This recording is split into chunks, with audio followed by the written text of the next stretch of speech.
Adjacency matrix কে denote করা হয় এ দিয়ে। আর এটা যেহেতু জি গ্রাফের অ্যাডজাসেন্সি ম্যাট্রিক্স ড্র করছি, যার জন্য এ জি। তো এ জি ইজ ইকুয়ালস টু, আমি কি বললাম, রো গুলো ভার্টেক্স থাকবে, কলাম গুলো ভার্টেক্স থাকবে। টোটাল এখানে কতগুলো ভার্টেক্স আছে? চারটে ভার্টেক্স আছে। তাহলে ভি1, ভি2, ভি3, ভি4। সিমিলারলি কলাম গুলোতে দেখো ভি1, ভি2, ভি3, ভি4।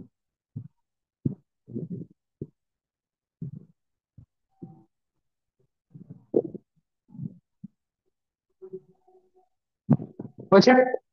ভালো করে বুঝবে এবার, ভালো করে বুঝবে। দেখো এখানে ভি1 থেকে স্টার্ট করছি, আর এই যে পজিশনটা, অ্যাকচুয়ালি এই যে পজিশনটা, এই পজিশনটা কি পজিশন? ভি1, হ্যাঁ কিনা বলো? ভি1, ভি1, তার মানেটা কি? আমি যদি ভি1, বলি তার মানেটা কি?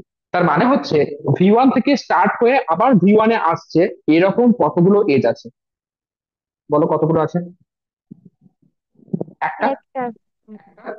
ওয়ান। যতগুলো এজ থাকবে সেটা শুধু নাম্বারটা লিখে দিবে। যতগুলো এজ আছে, একটা এজ আছে তাই ওয়ান। এবার বলো এই পজিশনটা কত? ভি1, ভি2। একটা। মানে আমি বোঝাতে দাও। ওই পজিশনটা কত? ভি1, ভি2। তার মানে ভি1 থেকে ভি2 তে কতগুলো এজ আছে? একটা। তাহলে এখানেও হবে ওয়ান। সিমিলারলি ভি1, ভি3, কোনো এজ আছে? নেই, তাই না? ভি1, ভি3 মাঝে কোনো এজ নেই, তাহলে কত হবে?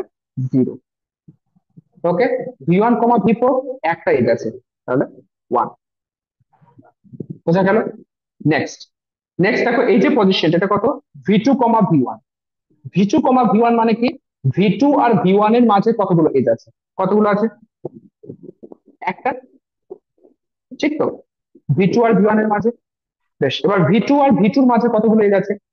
মানে ভি2 থেকে শুরু হয়ে ভি2 তে কত হবে? জিরো। জিরো। Very good. যেহেতু ভি2 তে কোনো লুপ নেই, তার ফলে ভি2, এটা আমি কোনো নাম্বার পাচ্ছি না, তো জিরো। ওকে। বেশ। আর ভি2, ভি3, তিনটে। তিন। তিনটে।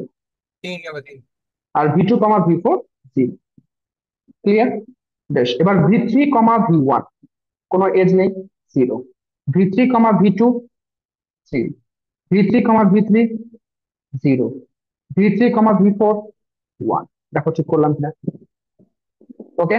বেশ, এবার এসো ভি4, ভি1, একটা। ভি4, ভি2, কোনো এজ নেই। ভি4, ভি3, একটা। আর ভি4, দুটো লুপ আছে, তাই না? তো two। দেখো বুঝতে পারলে কিন্তু, একদম সহজ না? তুমি অ্যাডজাসেন্সি ম্যাট্রিক্স ড্র করছো, সিম্পলি তোমাকে দেখতে হবে কতগুলো এজ আছে, বাস, আর কিছুই না, নাম্বার অফ এজেস। ওকে।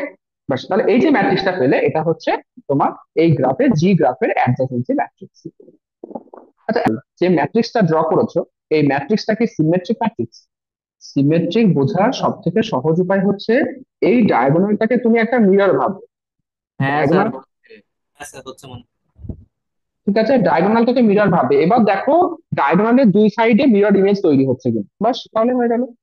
দেখো মিরর ইমেজ তৈরি হচ্ছে, এখানে ওয়ান, এখানে ওয়ান, এখানে জিরো, এখানে জিরো, এখানে থ্রি, এখানে থ্রি। ঠিক তো? তাহলে মিরর ইমেজ তৈরি হচ্ছে। মিরর ইমেজ যদি তৈরি হয়, তার মানে এটা হচ্ছে তোমার সিমেট্রিক ম্যাট্রিক্স।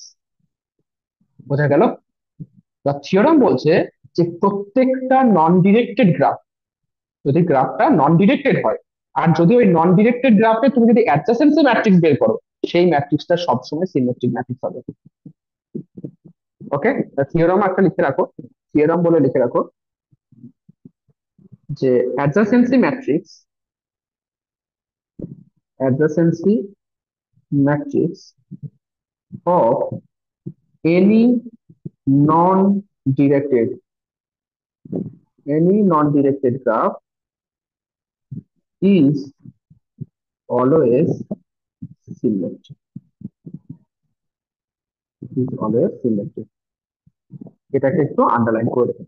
নন ডিরেক্টেড, ডিরেক্টেড গ্রাফের ক্ষেত্রে কিন্তু এটা হবে না, শুধুমাত্র নন ডিরেক্টেড এর ক্ষেত্রেই হবে। ঠিক আছে? আর এটা শুধুমাত্র অ্যাডজাসেন্সির ক্ষেত্রেই হবে, ইনসিডেন্স ম্যাট্রিক্স এর ক্ষেত্রে সিমেট্রিক হবে না। বেশ, এবার এখানে একটা জিনিস আছে, যে জিনিসটা হচ্ছে যে এই যে ভার্টেক্সের যে অর্ডার, আমি কোন অর্ডারে ভার্টেক্সটা লিখেছি, V1 কমা V2 কমা V3 কমা V4, এই অর্ডারে আমি কিন্তু ভার্টেক্স গুলোকে লিখেছি। এবার যদি কোশ্চেনের মধ্যে ভার্টেক্সের অর্ডার বলে দেয়, ঠিক আছে, ভার্টেক্সের অর্ডার যদি চেঞ্জ হয়ে যায়, সেক্ষেত্রে ম্যাট্রিক্সও কিন্তু চেঞ্জ হবে।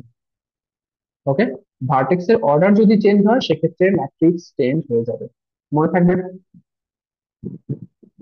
ওকে চলো, এবার আমরা করবো কি ইনসিডেন্স